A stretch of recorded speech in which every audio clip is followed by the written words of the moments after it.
I'm happy to be here. Thank you for attending this talk. I'm here to introduce to you the PCC, Philippine Competition Commission. Ang kalaban namin dito sa PCC, sa pangalan PCC ay Philippine Carabao Center. That is the reason why our website is phcc.gov.ph, because PCC is the Philippine Carabao Center. But in particular, I'm going to be talking about the Communication and Knowledge Management Office that I'm representing. So in this presentation, I'll be talking initially about the need for competition law and policy in the Philippines and the rationale for why the law was created, the idea of competition and its benefits, the act itself, and more thoroughly, for the rest of the afternoon, the role of communication and knowledge management in the early stages of the building of the PCC. We like to think of the PCC as a startup government agency because it was really only created or established in February, so we were only 1 year old. And in February, there were 5 people, the top commissioners. So we had to build an agency from scratch, and that involved building teams, creating functions, trying to determine exactly what this law was supposed to do and how we were going to enforce it. And then the challenges and opportunities for communication and knowledge management. The constitutional basis for the Philippine Competition Act is in Section 19 and Article 12 of the Constitution. It states that the state shall regulate or prohibit monopolies when the public interest so requires. No combinations in restraint of trade or unfair competition shall be allowed. So there's a basic understanding in the Constitution of the Philippines that the lack of competition in any market is a cause for concern. Intuitively, we sort of know this, right? If there's a monopoly in any market, you know that you have to keep your guard up, because then consumers could be vulnerable to abuses by dominant market players or monopolies. But there are also other forms of unfair market competition scenarios that this new law also addresses. In economic theory, perfect competition in a market refers to a market where there are many sellers or buyers and there are no barriers to entry or exit. Firms are price takers and they have no influence over the price. So if you remember your basic economics, the idea is you should let the law of supply and demand determine market prices. Right? So if you have 3, 4, 5 competing firms competing with each other essentially for your money as a consumer, then that dynamic would naturally drive prices down. It would give incentives to companies to perform better, to offer you lower prices, to improve the quality of your services, or to innovate on different kinds of products. So that's the dynamic that we need to protect. What we need to protect is fair market competition. So competition in the broader theory means higher incomes. Why? Higher incomes for Filipinos. Why? Because if fair market competition is well regulated and markets are not abused, you don't have monopolies abusing consumers, you don't have cartels or price-fixing agreements that keep prices artificially high. Even if people don't increase their incomes, you end up with people's incomes being able to purchase more. So tumataas yung purchasing power dahil yung mga presyo ng bilihin, theory baba. Diba? Because fair market competition gives firms a reason to keep prices down because they're competing with each other. So they lower costs and they lower prices. What happens is it forces industries to become more efficient because they are competing for consumers. And when we say they're competing for consumers, we're not just talking about the mothers and the fathers buying things in the grocery store. Businesses are also consumers. Right? So you have businesses that need to purchase raw materials. They are consumers of those materials. So when we talk about consumers, we're talking about industries as well. We're talking about, for example, entire industries being a consumer of trucking services. So that service is what is offered in the market. The consumer is the business that requires the services of a trucking company. So when we say consumers, malaki to, hindi lang yung individual, Filipinos that purchase these. And then all of those will drive innovations, provide higher quality and more choices to consumers, drive economic growth, improve welfares, and lead to higher incomes. competition law was first proposed as a bill in Congress, in the 8th Congress. The exact year is under contention, but it's somewhere between 87 and 1992. So this thing has been around for more than 20 years. It wasn't passed until 2015. It was languishing in Congress for about 24 years. It was enacted in 2015 as the primary competition law in the country. Why did it take so long to get passed? Because there's always private sector lobbying against it. Like there is an incentive against having a competition law. If you look around the world now, we are in the ASEAN, we are second to the last country to pass a competition law. This is not new to the world, this is just new to us.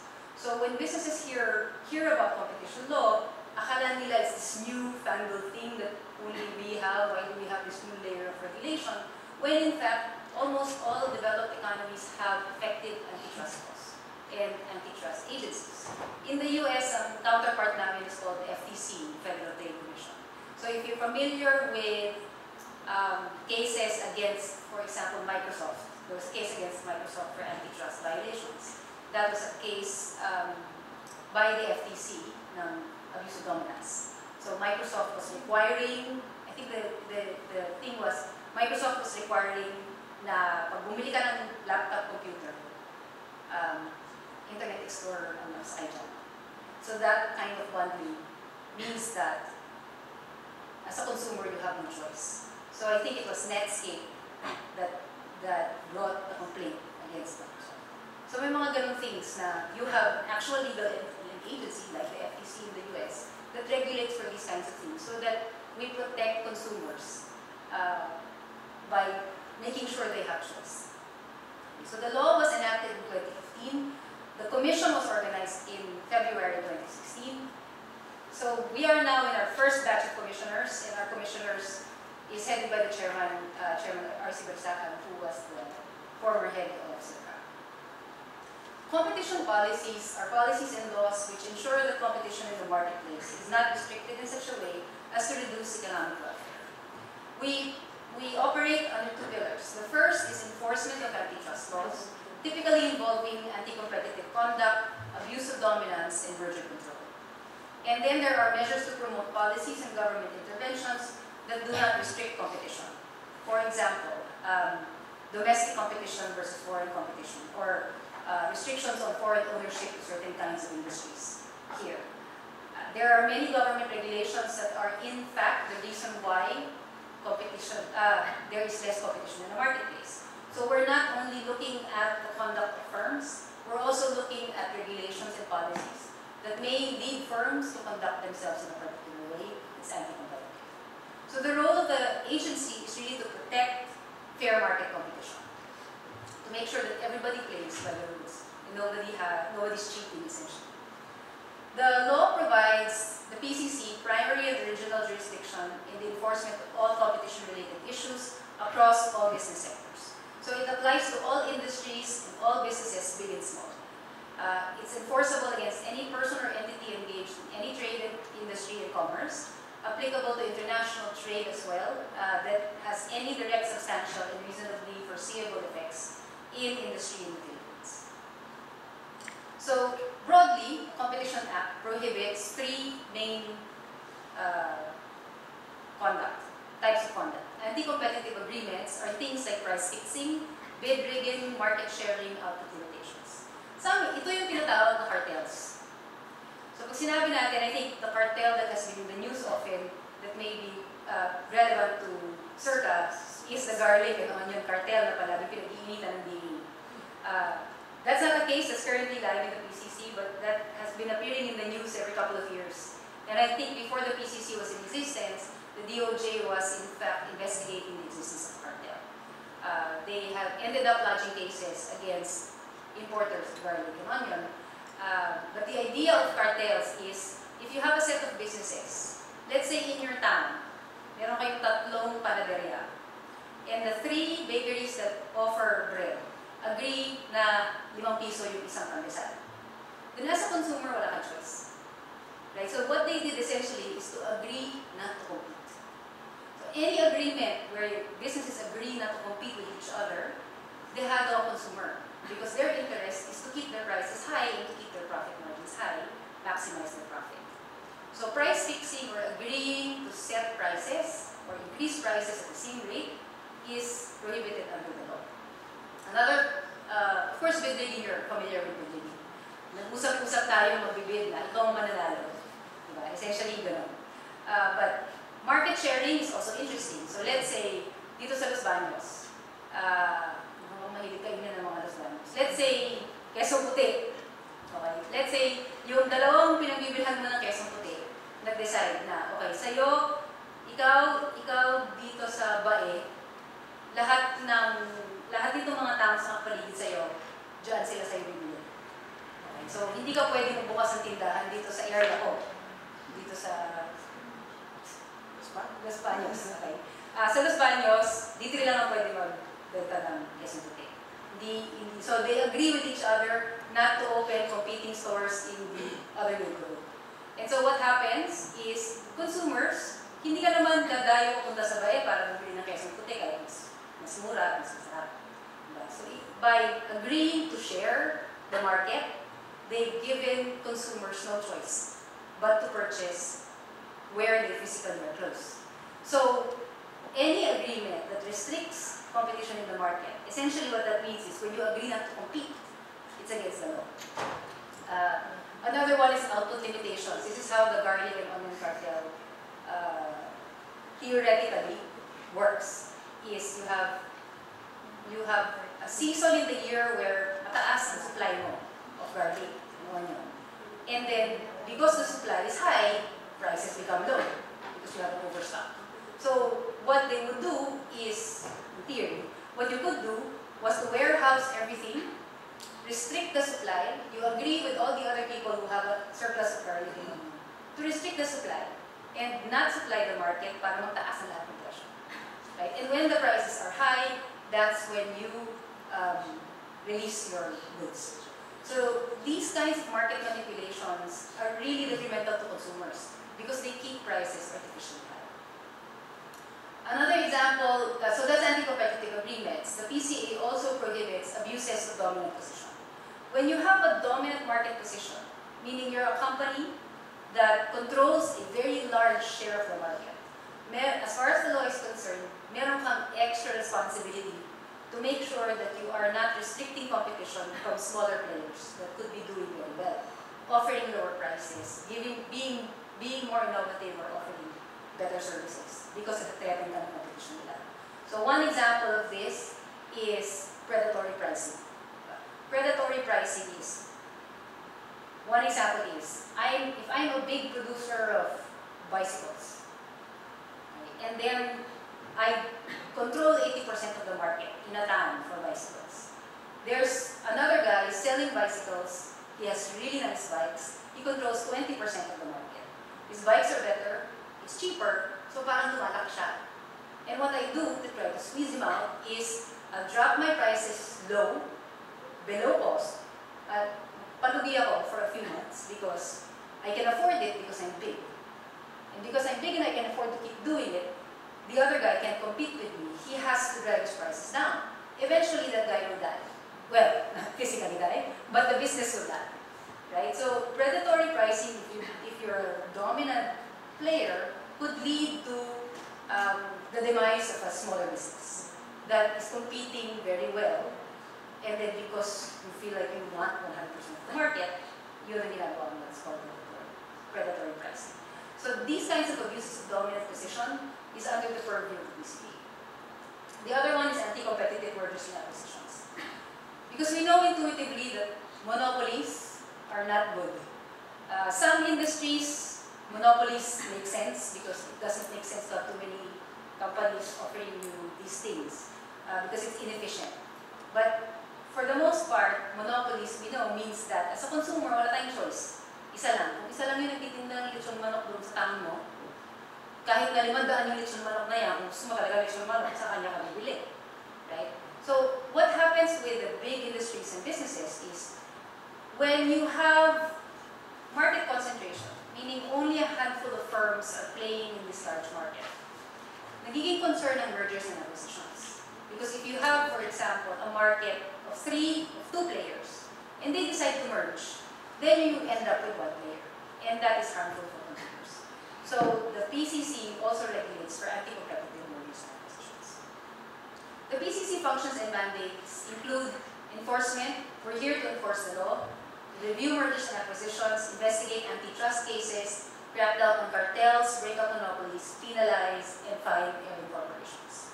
There's also a policy research function to conduct market studies because we need to understand how the industries work, which industries are too highly concentrated, what needs to be done in order to address it, to monitor and analyze the practice of competition in the market, and to assist NEDA in the formulation of a national competition policy. There is also an advocacy function that's specific in the law that indicates that we have powers to issue advisory opinions and guidelines on competition matters, even to the extent of filing interventions in Court of Appeals and Supreme Court cases. For instance, to say, kung may decision ng Supreme Court na has something to do with competition, we could file an advisory opinion or what's called legal intervention to say, opinion of PCC is you should rule in this direction because we need to protect market competition. Stakeholder engagement, and to make government policies competition neutral. So in all of that, it's a big mandate, but as you can see, as an agency, ang identity ng PCC is we run by a lot of lawyers and economists. It's a highly technical field, and it applies to big and small companies, which means really it applies to everyone, right? Consumers, it's relevant to consumers because if we're able to do our job well, it improves consumer welfare. It improves public welfare. For businesses that are big, they have to comply. It's important that they comply. For businesses that are small, it could be valuable because if they're being abused by dominant players, then kami dapat ang tinatakbuhan nila because we could launch investigations. So activity-wise, PCC does research, it does investigations, lodges cases in court, but we're also a quasi-judicial agency. So what that means is, in effect, PCC is also the jury, the judge for anti-competitive behaviors. Meaning, if we have an investigative team that investigates a complaint for anti-competitive agreement, they would go to the commissioners would make the decision and impose sanctions, administrative fines. So the role of communication and knowledge management in all of this is our mandate as an office within PCC is to work towards creating a culture of competition. What we need to figure out is how to make sure that the public is aware of the importance and benefits of a marketplace well regulated for competition. I think broadly, most people know that competition in the marketplace is generally a good thing, but Filipinos don't know what it's like to have an antitrust agency because we've never had one before.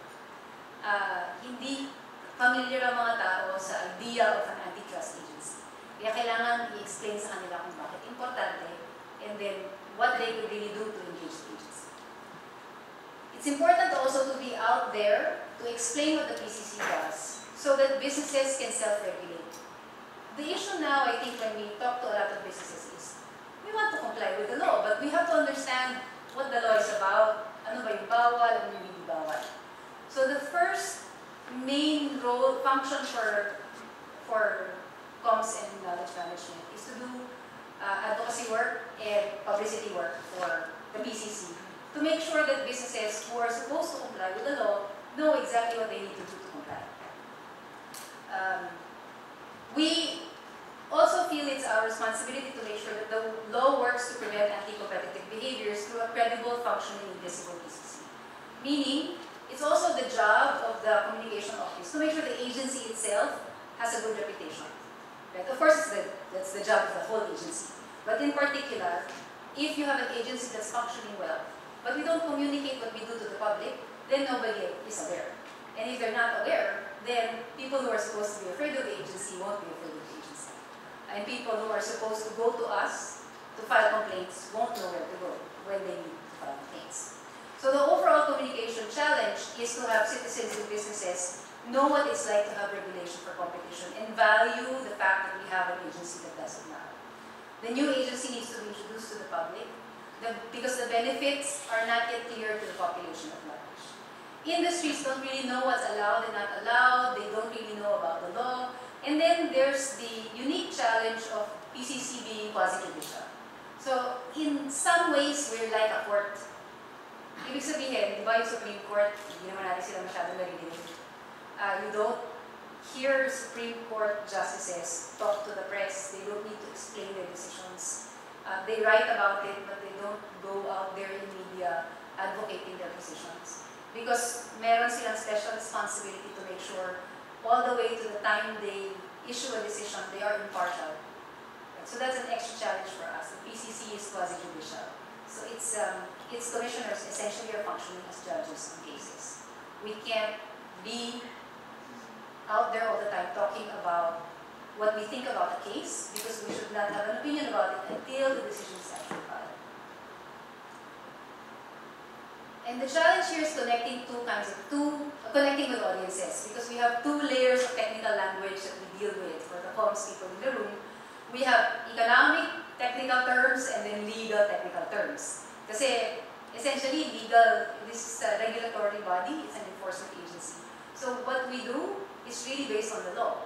And we need to, the products that we write are highly legalist in nature.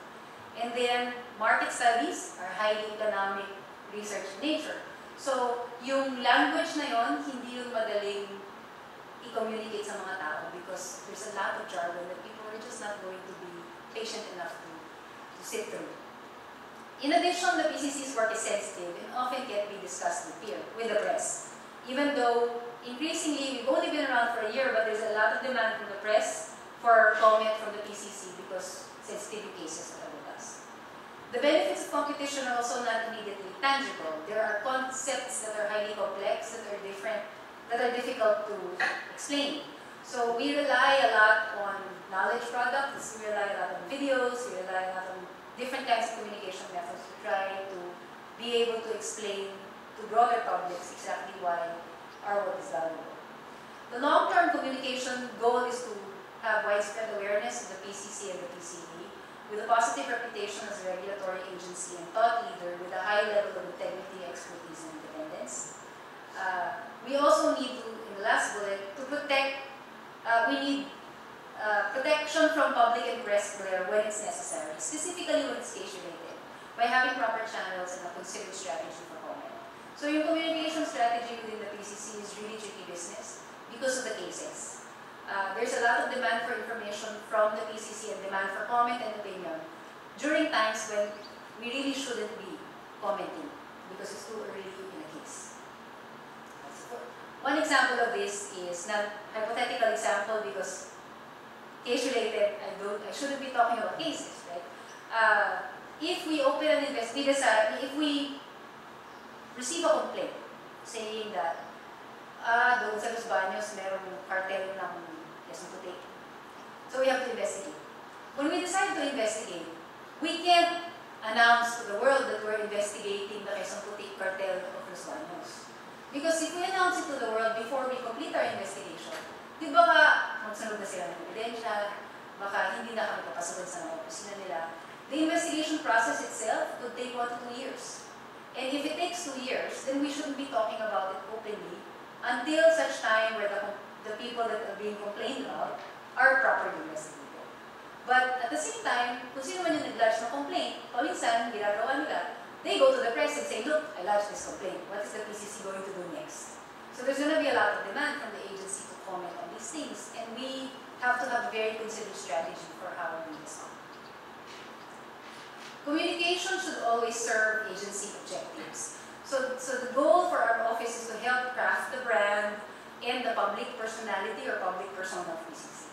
And a lot of this has to do with really trying to understand what the agency leaders would like the agency to be and how we should be perceived. The office takes the lead in communication, engagement, and outreach initiatives to try to generate public interest in PCC's work. We also play a frontline role in managing reputational risks, and we do regular monitoring of the environment. We do media monitoring, which I know a lot of all agencies do. Media monitoring is a regular feature of any agency. So every day you tell your Google alerts na, okay, pag lumabas ang pangalan ng SEARCA anywhere, it pings you and you collect all those stories and you monitor your presence in the environment.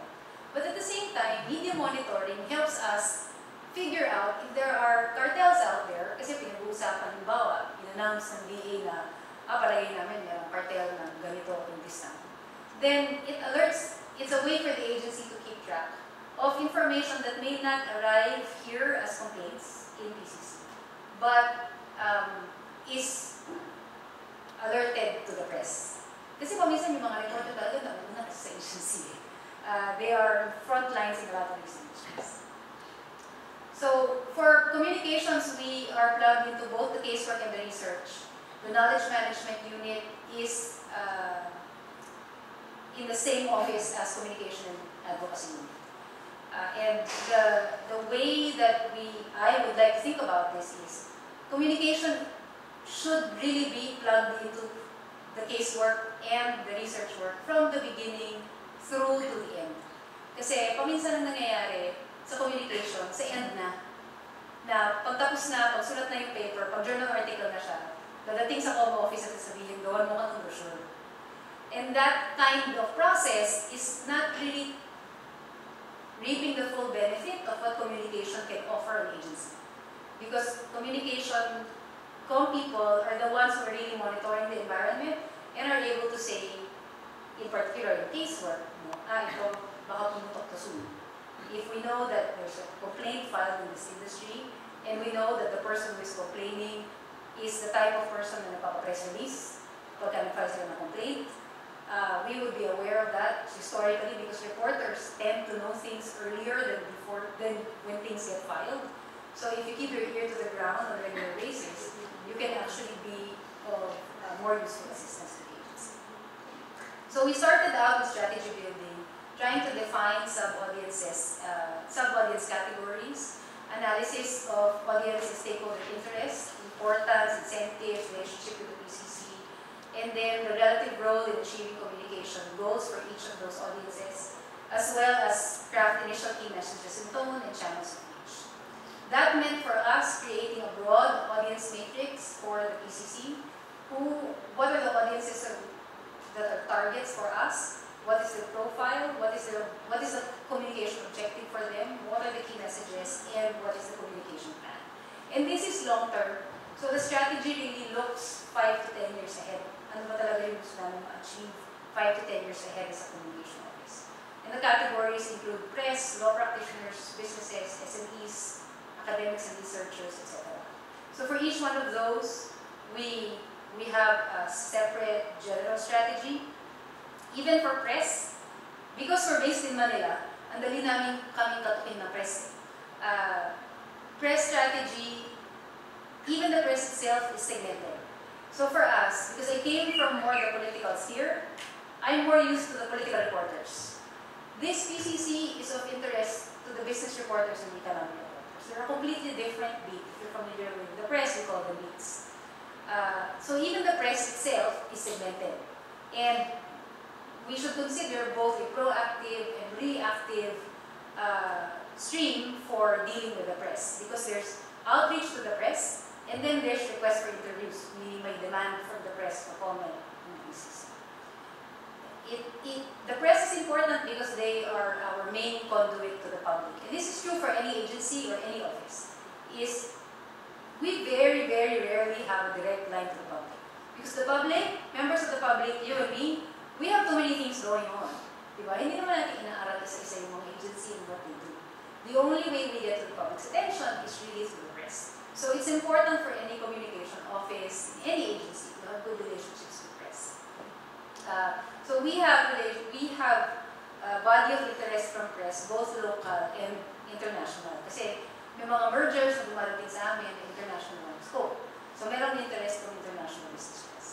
So for each segment of the audience, we do a matrix of communication objective, information of the audience, channels through which we would, or products of communication that we need to produce in order to reach them, challenges, we try to anticipate the key messages as well as have a communication plan. So I know you can't read it, but essentially the plan for business economic press is to have quarterly press conferences. We're aiming for bi-monthly press releases, pitching feature articles, etc. So all of this groundwork on building the strategy, so this one is for policy networks. It's a completely different audience with a completely different set of knowledge products.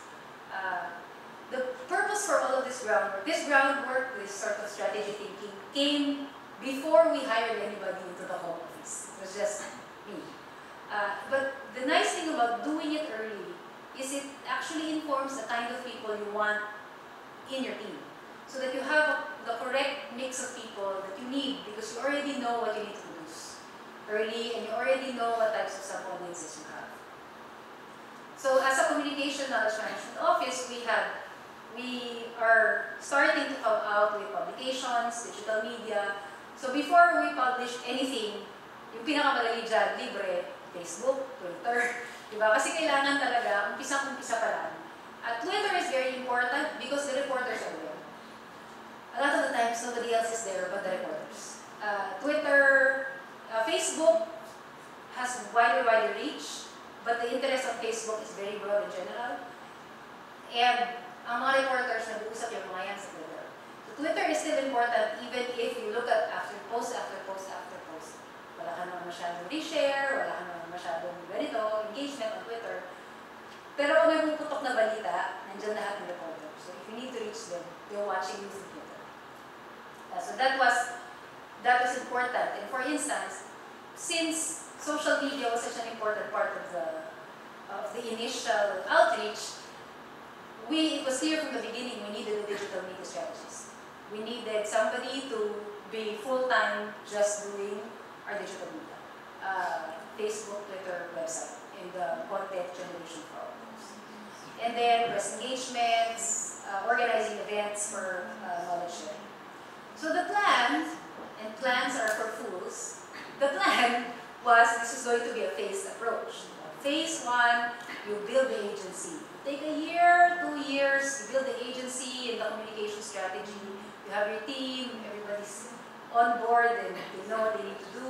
And then after you do that, you have a general educational outreach.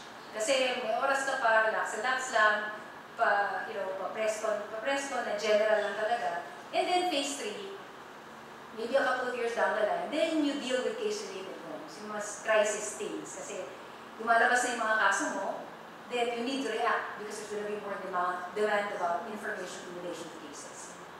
Where the communication environment and the press environment now becomes defined by the cases that are in your docket. But what really happened is that the world did not wait for our phases. So it was fine in the planning, but as it turns out, we had a case that immediately materialized. Wala pang tao sa opisina. We had a high-profile telco case, became our introduction to the business press. We had not done anything in terms of press strategy yet, in press engagement. We already had a telco case that is currently with the Court of Appeals. And we just got a decision from the Court of Appeals, so hindi pa tapos ng laban.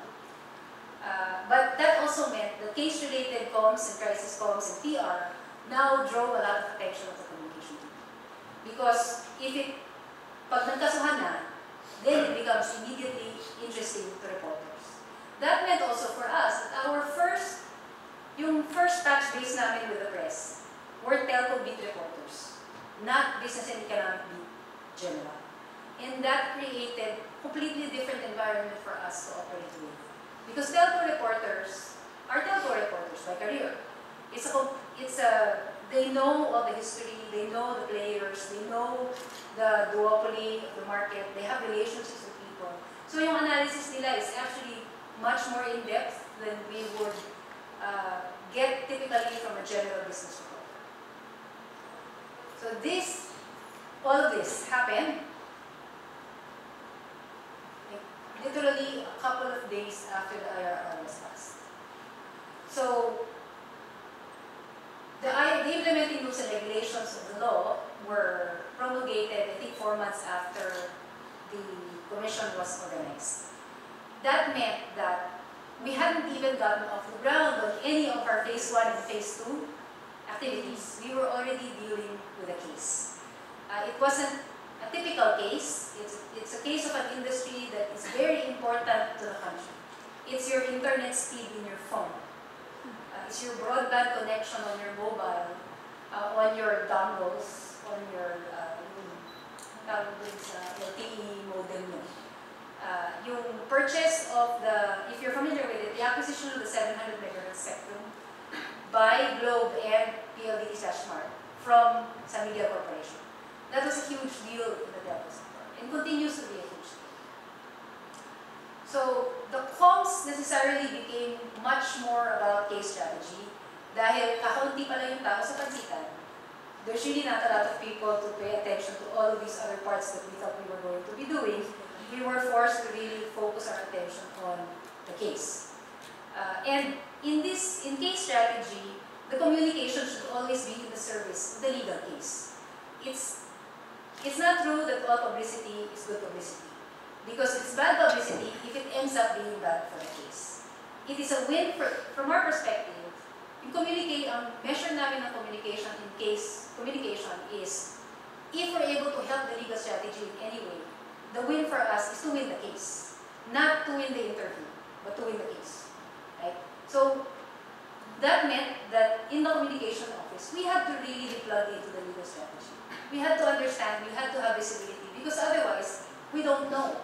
Baka naman ilalagay namin, kami na sa invite for interview, yung pala hindi kami dapat magpapa-interview because it will be bad for the legal strategy. So it's very important if you're dealing with communication in relation to a case, that it has to always be in consultation with the team that's doing the legal strategy.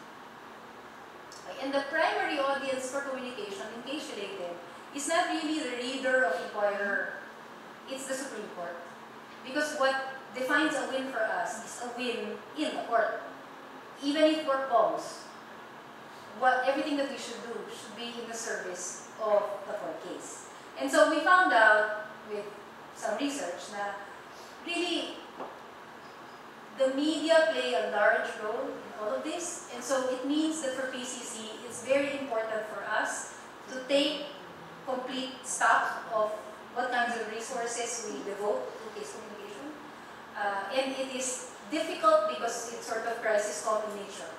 Hindi siya scheduled na, okay, next month may oras ako for crisis call. Hindi. Puputok siya. It's out of our control.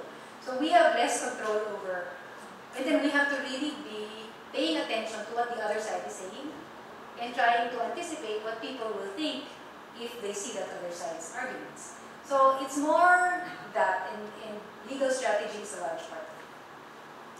So in the overall agency priorities, partnerships with sector regulators, transparency, predictability, etc. But an agency priority includes the advocacy and education campaign. So the communication office is, in at least the first 2 or 3 years, really a large priority for the agency. Kasi nag-uumpisa pa lang yung agency, so wala pa masyadong matatapos na kaso because cases take a long time to finish. So advocacy and education becomes the first most important activity. The challenges and opportunities are many, but I think for the people here who are comms in nature, the important thing that was clear from the beginning was, among other things, building the communication team's specific knowledge in economics and law. And that's true for all comms offices. If you're working on agriculture, you have to know agriculture. If you're working on telco, you have to know telco.